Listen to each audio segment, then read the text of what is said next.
ವೈಯಕ್ತಿಕ ದ್ವೇಷದ ವಿಚಾರವನ್ನೇ ಕೋಮು ಬಣ್ಣ ಹಚ್ಚಿ ರಾಜ್ಯಕ್ಕೆ ತೋರಿಸಿದ ಮಾಧ್ಯಮಗಳು. ಕಾಫಿನಾಡು ಚಿಕ್ಕಮಗಳೂರಿನಲ್ಲಿ ಕಳೆದೊಂದು ವಾರದಿಂದ ಬೂದಿ ಮುಚ್ಚಿದ ಕೆಂಡದಂತಿದ್ದ ಪರಿಸ್ಥಿತಿಗೆ ಈಗ ಟ್ವಿಸ್ಟ್ ಸಿಕ್ಕಿದೆ. ಮನೆಗಳ ಮೇಲೆ ಕಲ್ಲು ತೂರಿ ಮಹಿಳೆಯರು ಮಕ್ಕಳಲ್ಲಿ ಆತಂಕ ಹುಟ್ಟಿಸಿ ಇಡೀ ಪ್ರಕರಣಕ್ಕೆ ಕೋಮು ಬಣ್ಣ ಹಚ್ಚೋಕೆ ಹೊರಟಿದ್ದ ಕಿಡಿಗೇಡಿಗಳ ಅಸಲಿ ಬಣ್ಣ ಈಗ ಸಿಸಿಟಿವಿಯಲ್ಲಿ ಬಯಲಾಗಿದೆ. ಹಚ್ಚಿದ ಬೆಂಕಿ ಆರ್ತಾ ಇದ್ದಂತೆ ಇಲ್ಲಿವರೆಗೆ ಅಬ್ಬರಿಸ್ತಾ ಇದ್ದ ಮಾಧ್ಯಮಗಳು ಈಗ ಜಾಣ ಮೌನಕ್ಕೆ ಶರಣಾಗಿವೆ. ಚಿಕ್ಕಮಗಳೂರು ನಗರದ ವಿಜಯನಗರ ಬಡಾವಣೆಯಲ್ಲಿ ಕಳೆದ ಒಂದು ವಾರದಿಂದ ಜನ ನೆಮ್ಮದಿಯಿಂದ ನಿದ್ದೆ ಮಾಡಿರಲಿಲ್ಲ.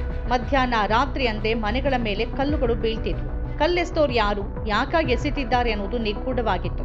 ಬಡಾವಣೆಯ ಮಹಿಳೆಯರು ಮತ್ತು ಮಕ್ಕಳು ಭಯಭೀತರಾಗಿದ್ರು. ಆದರೆ ಈ ಘಟನೆಯನ್ನ ಕೆಲವು ಮಾಧ್ಯಮಗಳು ಆಧಾರರಹಿತವಾಗಿ ತಮ್ಮದೇ ಶೈಲಿಯಲ್ಲಿ ವರದಿ ಮಾಡಿ ಸ್ಥಳೀಯರಲ್ಲಿ ಉದ್ವಿಗ್ನತೆಯನ್ನ ಸೃಷ್ಟಿ ಮಾಡಿದ್ವು. ಸತ್ಯ ಏನು ಅಂತ ತಿಳಿಯೋದಕ್ಕಿಂತ ಮುಂಚೆನೆ ಕೆಲವು ನ್ಯೂಸ್ ಚಾನೆಲ್ಗಳು ಅಕ್ಷರಶಃ ಕೋಮು ಗಲಭೆ ಅನ್ನುವಂತೆ ವರದಿಯನ್ನ ಬಿತ್ತರಿಸಿದ್ವು. ಸಂಘರ್ಷ ಸೃಷ್ಟಿಸಿದ ಕಲ್ಲು ತೂರಾಟ ಕೇಸ್, ಕಾಫಿನಾಡಲ್ಲಿ 2 ಸಮುದಾಯಗಳ ಫೈಟ್, ಹಿಂದೂ ಮುಸ್ಲಿಂ ಕಲ್ಲು ತೂರಾಟ, ಕಾಫಿನಾಡಲ್ಲಿ ಪರಿಸ್ಥಿತಿ ಉದ್ವಿಗ್ನ, ಬೆಚ್ಚಬಿದ್ದ ಮಲೆನಾಡು, ಚಿಕ್ಕಮಗಳೂರಿನಲ್ಲಿ ಹಿಂದೂಗಳ ಮನೆಗಳ ಮೇಲೆ ಕಲ್ಲು ತೂರಾಟ, ಮುಸ್ಲಿಂ ಕಿಡಿಗೇಡಿಗಳಿಂದ ಕಲ್ಲು, ರೊಚ್ಚಿಗೆದ್ದ ಹಿಂದೂ ಮಹಿಳೆ, ಹೀಗೆ ಹಲವು ರೀತಿಯಲ್ಲಿ ಪೂರ್ವಾಪರವನ್ನ ಅರಿಯದೆ ವರದಿಯನ್ನ ಮಾಡಿದ್ರು. ಧರ್ಮ ಸಂಘರ್ಷದ ಹೆಡ್ಲೈನ್ಗಳನ್ನ ಕೊಟ್ಟು ಇಡೀ ಪ್ರಕರಣವನ್ನ ಒಂದು ಸಮುದಾಯದ ತಲೆಗೆ ಕಟ್ಟುವ ವ್ಯವಸ್ಥಿತ ಪ್ರಯತ್ನ ನಡೆಯಿತು. ಸಾಕ್ಷಿ ಇಲ್ಲದೆ ಇದ್ರೂ ಕೋಮು ಸಂಘರ್ಷಕ್ಕೆ ತುಪ್ಪ ಸುರಿಯುವ ಕೆಲಸವನ್ನ ಮಾಧ್ಯಮಗಳು ಮಾಡಿದ್ವು. ಸೋಮವಾರ ಮಧ್ಯರಾತ್ರಿ ಮತ್ತೆ ಕಲ್ಲು ತೂರಾಟ ನಡೆದಾಗ ಸ್ಥಳೀಯರು ಇಬ್ಬರನ್ನ ಹಿಡಿದು ಪೊಲೀಸರಿಗೆ ಒಪ್ಪಿಸಿದ್ರು. ಈ ವೇಳೆ ಅವರ ಮೇಲೆ ಹಲ್ಲೆನೂ ನಡೆಯಿತು. ಈ ವಿಚಾರ ಕಿಡಿ ಹೊತ್ತಿಸ್ತು. ಬಸವನಹಳ್ಳಿ ಪೊಲೀಸ್ ಠಾಣೆ ಮುಂದೆ 2 ಸಮುದಾಯದ ಯುವಕರು ಜಮಾಯಿಸಿದ್ರು. ಒಂದ್ ಕಡೆ ಕಲ್ಲು ತೂರಿದವರ ಮೇಲೆ ಕ್ರಮಕ್ಕೆ ಆಗ್ರಹ ಕೇಳಿ ಬಂದ್ರೆ, ಮತ್ತೊಂದು ಕಡೆ ಹಲ್ಲೆ ನಡೆಸಿದವರ ಮೇಲೆ ಕೇಸ್ ಹಾಕುವಂತೆ ಒತ್ತಾಯ ಕೇಳಿ ಬಂತು. ಪರಿಸ್ಥಿತಿ ಕೈ ಮೀರ್ತಾ ಇದ್ದಂತೆ ಪೊಲೀಸರು ಬಿಗಿ ಬಂದೋಬಸ್ತ್ ಏರ್ಪಡಿಸಿದ್ರು.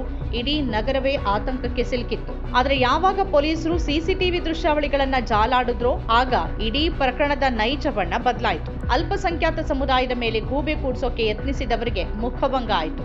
ಗೌರಿ ಕಾಲುವೆಯ ಭರತ್, ರಾಮನಹಳ್ಳಿಯ ದಿಲೀಪ್, ಬೈಕ್ ಮಾಲೀಕ ಹರೀಶ್ ಪೊಲೀಸರ ತನಿಖೆಯಲ್ಲಿ ಸಿಕ್ಕಿದ್ದ ಆರೋಪಿಗಳು. ದೂರುದಾರನ ಮನೆಯನ್ನ ಕಳೆದ 3 ದಿನಗಳಿಂದ ಇವರ ಬೈಕಿನಲ್ಲಿ ಹಿಂಬಾಲಿಸ್ತಾ ಇದ್ರು. ಈ ಹಿಂದೆ ಯಾವುದೋ ವಿಚಾರವಾಗಿ ಇವರ ನಡುವೆ ವಾಗ್ವಾದ ನಡೆದಿತ್ತು ಅಂತಾನೂ ಹೇಳಲಾಯಿತು. ದ್ವೇಷ ತೀರಿಸಿಕೊಳ್ಳೋಕೆ ಇವರು ಮಾಡ್ತಿದ್ದ ಕೃತ್ಯಕ್ಕೆ ಮಾಧ್ಯಮಗಳು ಕೋಮು ಬಣ್ಣವನ್ನ ಹಚ್ಚಿ ರಾಜ್ಯಕ್ಕೆ ತೋರಿಸಿದ್ವು. ಇಲ್ಲಿ ಗಮನಿಸಬೇಕಾದ ಮುಖ್ಯ ವಿಚಾರ ಏನು ಅಂದ್ರೆ ಮಾಧ್ಯಮಗಳ ದ್ವಂದ್ವ ನಿಲುವು. ಪ್ರಕರಣವನ್ನ ಮುಸ್ಲಿಂ ಯುವಕರ ತಲೆಗೆ ಕಟ್ಟಿ ಅಬ್ಬರಿಸಿದ್ದ ಮಾಧ್ಯಮಗಳು ಈಗ ನೈಜ ಆರೋಪಿಗಳು ಸಿಕ್ಕಿದ್ದ ಮೇಲೆ ಗಪ್ಚುಪ್ಪಾಗಿವೆ.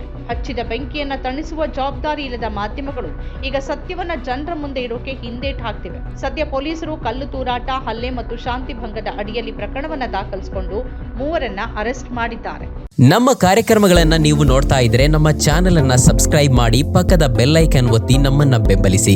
ಹಾಗೆ ನಮ್ಮ ಕಾರ್ಯಕ್ರಮಗಳನ್ನ ಲೈಕ್ ಮಾಡಿ, ಕಮೆಂಟ್ ಮಾಡಿ, ಅದನ್ನ ಬೇರೆಯವರಿಗೂ ವಾಟ್ಸ್ಆಪ್ ಮೂಲಕ ಶೇರ್ ಮಾಡಿ.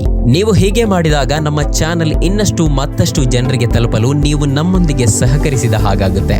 ಇದು ನೀವು ಯಾವುದೇ ಖರ್ಚಿಲ್ಲದೆ ಕೆಲವೇ ಸೆಕೆಂಡುಗಳಲ್ಲಿ ನೀಡಬಹುದಾದ ಸಹಕಾರ. ಧನ್ಯವಾದಗಳು.